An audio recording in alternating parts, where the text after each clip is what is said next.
bidet qui me pourrit quand même beaucoup la vie. Hein.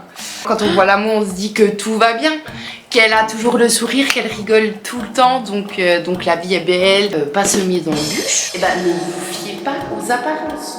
Franchement, ce soir, c'était absolument pas prévu que je fasse de vidéos. Mais j'en avais marre de voir cette chaîne YouTube vide, ça me foutait le cafard.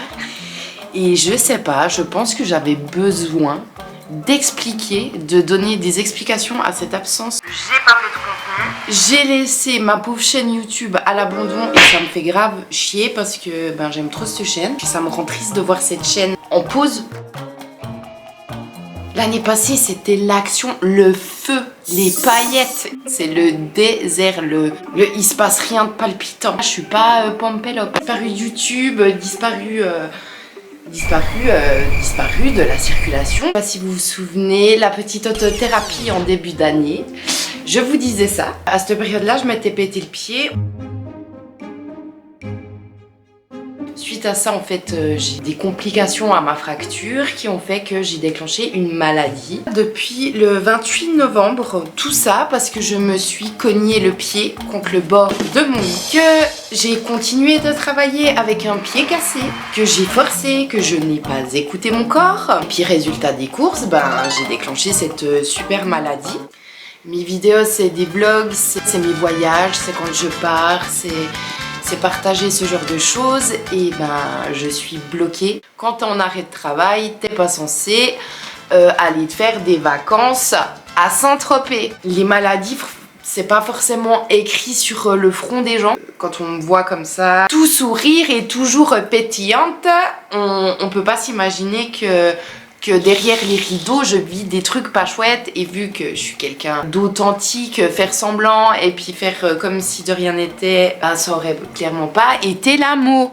Ne pas s'écouter par expérience, ça peut avoir des conséquences hyper graves. Je me suis cassé le pied, j'ai pas voulu m'arrêter. Et pour moi, la vie, elle a décidé de me faire arrêter autrement. Cette super maladie qui est un cadeau donné du ciel m'a apporté un changement de vie total.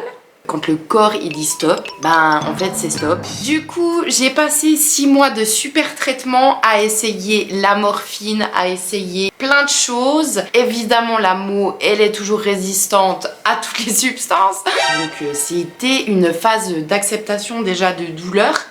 Parce que je pense que jusqu'à maintenant, je ne savais pas c'était quoi d'avoir mal. Ça a clairement pas été évident. Je vous mentirais si je vous dirais que ça a été facile. Ça fait 6 mois clairement que j'en suis jamais ça.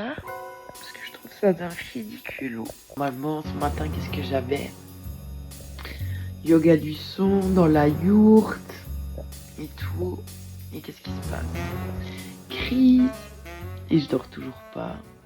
Je vais pas vous mentir que émotionnellement c'est difficile parce que dès qu'il y a des progrès, l'amour elle se dit Pape, je vais retrouver une vie normale, j'ai retrouvé mon pied, je vais pouvoir vivre tout simplement comme une personne normale et non. Non, non, non, non. Je suis toujours handicapée et j'ai un peu de la peine à me le rentrer dans ma tête. Il est 5 h du matin. Et c'est comme ça depuis 4 mois. À pas savoir ce que demain est fait. Et à s'adapter, c'est incroyable. J'ai clairement perdu ma petite flamme pour créer des vidéos parce que honnêtement, vous voulez que je vous raconte quoi? Ma vie n'est pas très trépidante là. Je ne voyage pas. Donc voilà, c'est pas pour faire la victime, c'est pas pour je raconte ma vie.com, je ne suis pas comme ça. Mais je me suis aperçue que ma maladie, en fait, il y en a pas beaucoup. Il n'y a pas beaucoup de personnes qui en parlent. Il y a beaucoup de monde qui souffre de la maladie de Sudek, qui ont une algodystrophie. Ce que Internet nous propose par rapport à cette maladie, c'est pas drôle quoi. Vaut mieux en rire qu'en pleurer parce que sinon la vie elle est trop triste. Donc si tu passes par là et que tu souffres de cette maladie, écris-moi en commentaire qu'on partage ensemble. C'est important d'avoir des groupes de soutien qui n'existent absolument pas. Donc n'hésitez pas à...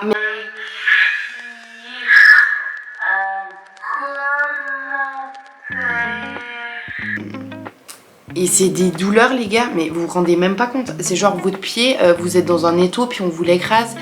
Ou Ou genre vous marchez sur du verre, c'est comme une crampe qui ne part jamais. C'est où j'arrive à m'endormir, c'est le moment où mon corps il est épuisé, qui tient plus debout. Et c'est là seulement que j'arrive à m'endormir et c'est ça seulement qui apaise un petit peu mon pied. Et puis ces crises, elles sont complètement aléatoires. Donc ce qui veut dire, c'est que je suis devenue une meuf pas fiable. Il y a des crises qui durent 2 semaines. Couchée sur mon canapé. C'est comme si ton pied n'existait plus et tu devais tout reprendre. C'est fatigant. T'as la haine, le monde entier. T'as envie de tuer tout le monde dans ces moments-là. T'as envie de te jeter par la fenêtre. T'es au bout de ta vie, t'es au bout du rouleau. Il y a des soirs où j'ai chialé ma race. Tu te rends compte que ta vie c'est plus la même. Et j'ai fait 4 mois de béquille. Là on commence à remarcher. Et 22. Devine là, je suis en train de marcher. Tu remarques pas quelque chose? Non, je descends les escaliers. Et j'ai pas mes béquilles. Je marche. Bon, comme une boiteuse. Mais je marche 22.